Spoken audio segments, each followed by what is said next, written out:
চিল্কাতে পার percent ticket 200 টাকা।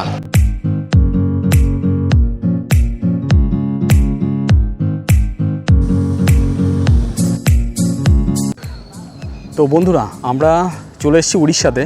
তো প্রথম দিনের প্রথম যে জায়গাতে আমরা আজকে এসেছি এটা রয়েছে চিল্কাতে। তো এটা একটা সম্পূর্ণ জলাশয়, আর এখান থেকে বোট ধরে আমরা যাব সমুদ্রের দিকে। তো ওখানে রয়েছে ডলফিন, তো সেই ডলফিন তোমাদেরকে দেখাবো। এছাড়া পরিযায়ী যে সমস্ত পাখিগুলো রয়েছে, তো সেই সমস্ত পাখিগুলো ওখানে দেখা যায়। আর এই পাশটা রয়েছে সম্পূর্ণ এই হ্রদ। ছোট যে বোটগুলো রয়েছে এই বোটগুলো করেই ভিতরে যায়, এবং এখান থেকে মোটামুটি সমুদ্রের সঙ্গে যুক্ত আছে এই হ্রদটা। তো ওখানে গেলে ডলফিন, সেই ডলফিনগুলো কিন্তু দেখা যায়। আর ভিতরে ভিতরে দেখো ছোট ছোট সব টিলা পাহাড় রয়েছে। আর রোদের কিন্তু প্রচুর টেম্পারেচার, আর ভিতরে ভিতরে দেখতে পাচ্ছি সবাই মাছ ধরছে। এই সামনে রয়েছে এটা টিকিট কাউন্টার, জন্য মাত্র 50 টাকা করে কিন্তু পার্কিং ফি।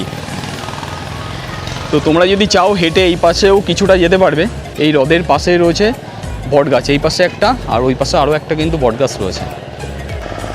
তো দেখো চিল্কা হ্রদের মধ্যেও এই যে বোটগুলো সব চলছে, এনারা সব গেছিলেন মাছ ধরতে। আর চারিপাশে ছোট ছোট আরও অনেক বোট রয়েছে এখানে, যেটা ওয়ার্ল্ডের সবথেকে দ্বিতীয় নোনা জলের যে সমুদ্র সৈকত সেটা রয়েছে এই জায়গাটায়। এখানে ভিউ পয়েন্টটা কিন্তু খুব সুন্দর এখানকার। আর চারিদিকে পাহাড়, ছোট ছোট সব টিলা পাহাড় রয়েছে এখানে। চিল্কাতে পার পার্সেন্ট টিকিট 200 টাকা। কিন্তু এখানকার যে সকল মানুষ এই যে বোটগুলো চালাচ্ছে, ওনাদের কাছে এখন শুনলাম এটা জুন মাস, তো বললো ডলফিন তো দেখাই যাবে না। তো আমি জিজ্ঞাসা করলাম যে পাখিটা কি দেখা যাবে, তা বলছে না, পাখিও দেখা যাবে না, শুধু ওই দূরে রয়েছে পাহাড়। বললো ওখান থেকে যাবে আবার আসবে, মিনিমাম 2 ঘন্টা টাইম লাগবে। তো দেখলাম যখন ডলফিন দেখা যাবে না, তাহলে বেকার আর ওই জলে যাব না। তো অনেকেই যাচ্ছে দেখতে পাচ্ছি। তা বললো সম্পূর্ণ নসিবের ব্যাপার, যদি কপালে থাকে তাহলে দেখা যাবে। তো সেই হিসাব করে দেখলাম কি আর যাবো না, আর 2 ঘন্টা টাইম অনেক ব্যাপার। তো এনারা সব যাচ্ছে। এই পাশে রয়েছে বোট, এখানকার যিনি বোট চালাচ্ছেন ওনার কাছে জিজ্ঞাসা করলাম, তা উনি বলছে সেইভাবে কিছু দেখাই যাচ্ছে না। আর এই চিল্কাতে সম্পূর্ণ রয়েছে এই পরিবেশ, খুব শান্ত এই পরিবেশটা।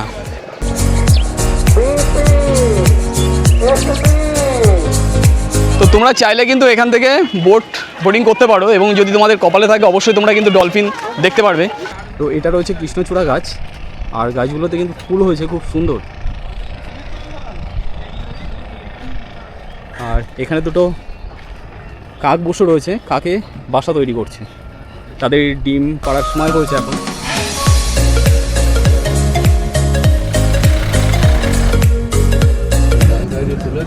এই মুহূর্তে রয়েছি উড়িষ্যার দারিংবাড়ির ঠিক কিছুটা আগে। আর তার আগে দেখতে পেলাম এখানে রাস্তার ধারে সবজিগুলো বিক্রি হচ্ছে, আর সামনে থেকে বয়ে চলেছে এই মেন রোড। পটল, ভেন্ডি, তারপরে এই হচ্ছে আম। এর নাম কি? इसका নাম অলেমি। এখানে আম বিক্রি হচ্ছে, আমগুলোর নাম হচ্ছে অলেমি। বললো 25 টাকা করে কিলো। তো মোটামুটি একটা আমে 400-500 করে ওয়েট হয়ে যাবে। আমাদের ওখানে কি হয়, আগে ছালটা ফেলে পিসাই হয়, আর এখানে সম্পূর্ণ খোসা সমেত কিন্তু পিসাই হচ্ছে এটা। তো এর মতো বরফ দিয়েছে, দিয়ে আখের রসটা বানিয়েছে 20 টাকা করে। তো আমাদের ইচ্ছা আছে আমরা রাত্রেবেলাতে রান্না বান্না করেই খাওয়া দাওয়া করবো। এটা হচ্ছে দই বড়া আছে। এ কি আছে? আলু ডামে ও বড়া। ও, তো এটা রয়েছে আলু, আর এর ভিতরে রয়েছে বড়া। 30 রুপিস। আজকেই প্রথমে দারিংবাড়িতে এসেছি। তো বিকেলে ভেবেছিলাম টোটাল সাইট সিনটা করব। তো আসার পরে দেখতে পাচ্ছি পুরো মেঘলা মতন হয়ে গেছে, বর্ষাও পড়ছিল কিছুক্ষণ আগে। আর এখানে বেশ ঝাউ বন্টন দিয়ে খুব সুন্দর। আমরা এখন বিকালবেলাতে এসেছি হিল ভিউ পার্কে, আর আজকের ওয়েদারটা মেঘলা মতন। তো এখানে ঢুকতে গেলে মাত্র 10 টাকা করে এন্ট্রি ফি। তো এর মধ্যে সামনেই ঢুকে তোমরা দেখতে পারবে ঠিক এখানে কিছু মাটি দিয়ে এরকম হরিণ টরিণ করা আছে, সামনে বসার একটা জায়গা, আর তার পাশে রয়েছে লেখা হিল ভিউ পার্ক বলে। একটা ছোট একটা টয় ট্রেন রয়েছে।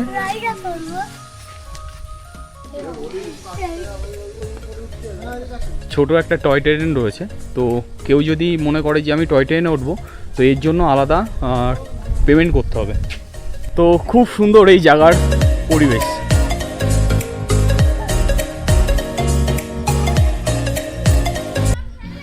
তো এখানে হয়তো ঝর্ণাটা রাত হলে ছাড়বে। এখানে একটা ঝর্ণা আছে হিল ভিউ পার্কের মধ্যে, আর এই সাইডটাতে পেঙ্গুইন বা কিছু ঝাউ গাছ এই সমস্ত দিয়ে এই ঠিক এই গ্রাউন্ডটা করা আছে।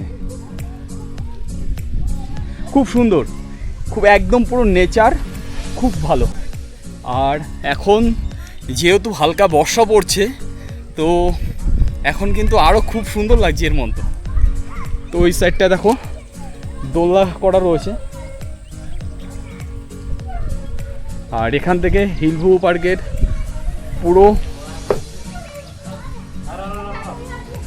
পুরোটাই দেখা যায়। দেখো পাহাড়ের যে নেচার আর এখানকার যে মনোরম পরিবেশ, এখান থেকে কিন্তু তোমরা উপভোগ করতে পারবে খুব সুন্দরভাবে। তো এটা রয়েছে ফার্স্ট ফ্লোর। তো এখান থেকে এই পয়েন্টটা কিন্তু খুব সুন্দর দেখা যায়। দেখো এখান থেকে পাহাড়ের যে প্রাকৃতিক নেচার, আর পাশেই রয়েছে কিন্তু পাইন ফরেস্ট, মানে পাইন বন আর কি, খুব সুন্দর। তো বৃষ্টি হচ্ছে, আরও এখানকার নেচার কিন্তু খুব সুন্দর লাগছে এখানে। আর দেখো নিচে সব বাড়ি, আর এই পাশে রয়েছে ওই যে সব বাড়িঘর ছোট ছোট, দেখতে কিন্তু খুব সুন্দর লাগে এখান থেকে। তো আমরা এই মুহূর্তে রয়েছি হিল ভিউ পার্কের ঠিক একদম টপে। আর এখান থেকে পাহাড়ের যে অপরূপ সৌন্দর্য পুরো দেখা যাচ্ছে দূর থেকে, যেন কুয়াশা ঢেকে রয়েছে পাহাড়টাকে। আর তার পাশে রয়েছে এখানকার যে পাইন জঙ্গল, সেটাও রয়েছে। আর পাহাড়টা কিন্তু বেশ অনেকটাই উঁচু, ছোটোখাটো পুরো পার্ক। ওই পাশে একটা স্লিপ টিপগুলো রয়েছে।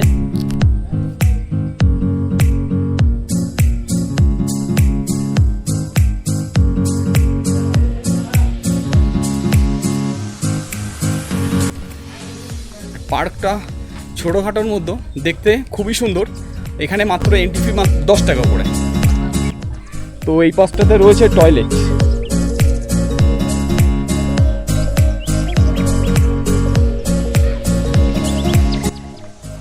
আর সামনে রয়েছে পাইন ফরেস্ট। আর দেখো এখানে একটা মৃত গাছকে এমনভাবে কাটিং করে রেখেছে, দেখতে খুব সুন্দর লাগছে কিন্তু এখানটাতেও।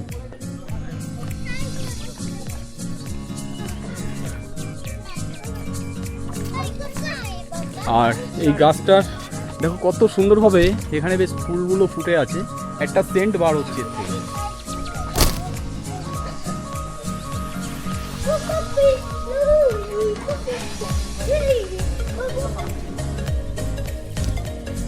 আর এটা রয়েছে কিন্তু ঢুকবার মূল গেট।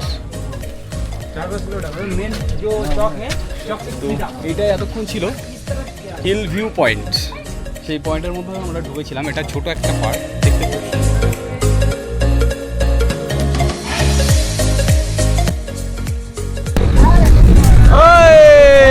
তো বন্ধুরা, আমরা দারিংবাড়ির যে টিলা পাহাড়, সেই টিলা পাহাড়ের ওপরে অনেকটা দূর চলে এসেছি। আর এখন আমাদের গাড়ি যেখানে দাঁড়িয়েছে, তো এখান থেকে আর মোটামুটি 14 থেকে 15 কিলোমিটার মতন রাস্তা। তো এখানে একটু দাঁড়ালাম। এখানে যে প্রাকৃতিক যে সৌন্দর্য বা এই যে নেচার, খুব সুন্দর। তো এই রয়েছে পুরো ধোঁয়াশা ধোঁয়াশা মতন পুরো ভাব, আর নিচে থেকেও রাস্তা গেছে। তো এখানে দেখলাম লোকাল বাস 2-1টা করে চলছে, খুব বেশি নয়। আর রাস্তাগুলো আঁকা বাঁকা, এবং এই প্রাকৃতির মাঝে আমরা এখন উপস্থিত হয়েছি দারিংবাড়িতে। এখানে আরও একটা কথা বলে রাখি, এখানে কিন্তু হাতি রয়েছে, বাঁদর রয়েছে, বা হনুমানও আছে, যেটা দেখতে পেলাম আমি। বাঁদর দেখতে পেয়েছি, আর হাতির সাইনবোর্ড রয়েছে। হাতিটা এখনও সেভাবে দেখতে পাচ্ছি না। তো এগুলো হচ্ছে সম্পূর্ণ টিলা পাহাড়। আর গাছগুলো এখানে পাইন ফরেস্ট রয়েছে, এছাড়া পাহাড়ি যে সমস্ত গাছগুলো, সব রকম গাছ এখানে রয়েছে। প্রায় 800 থেকে 850 কিলোমিটার আমরা চালিয়ে চলে এসেছি হাবড়া থেকে। ওই যে রয়েছে রাস্তা, পুরো আঁকা বাঁকা পথে আমরা এখন অনেকটাই উপরে চলে এসেছি। ওরাও আসছে দারিংবাড়িতে, সব বুলেট নিয়েই আসছে এরা। হ্যাঁ, না না না না, সব দারিংবাড়ি। কোথা থেকে? মধ্যমগ্রাম।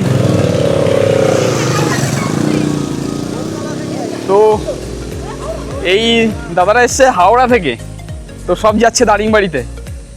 আর দারিংবাড়িতে এমন একটা সৌন্দর্য রয়েছে এখানে যে স্বাভাবিক এই প্রাকৃতির মধ্যেও মানুষ আসবেই।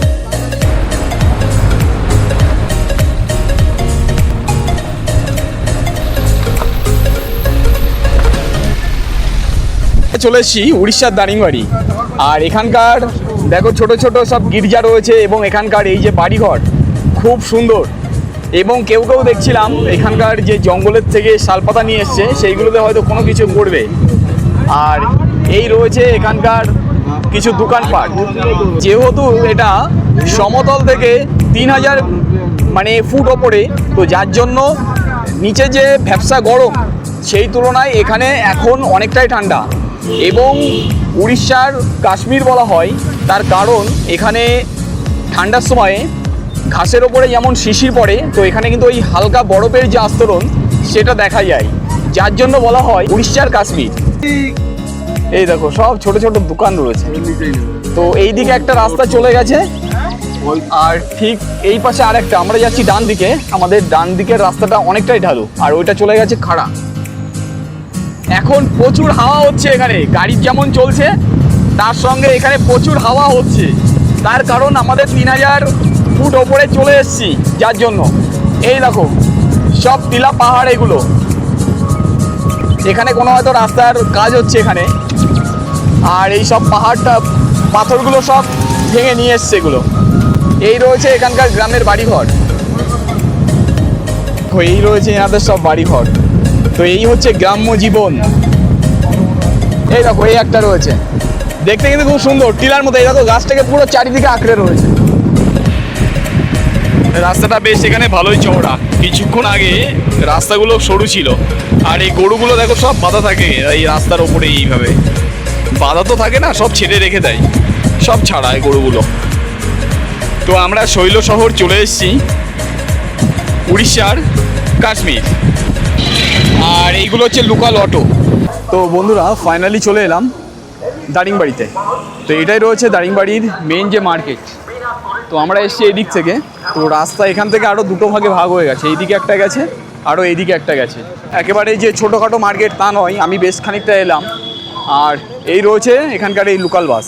এখানে ম্যাক্সিমাম যে সমস্ত ঝর্ণা বা আরও যে সমস্ত জিনিসগুলো রয়েছে মোটামুটি 14-15 কিলোমিটার 20 কিলোমিটারের মধ্যেই সব স্পটগুলো রয়েছে। তো তোমাদের এখান থেকে কিন্তু যে কোনো গাড়ি ভাড়া করে যেতে হবে। আর আমাদের যেহেতু ভাড়া করা লাগবে না, কারণ আমরা বাড়ি থেকেই পুরো পার্সোনাল গাড়িতেই এসেছি, তো আমরা এই গাড়িতেই আমরা সারা দারিংবাড়িটা ঘুরবো।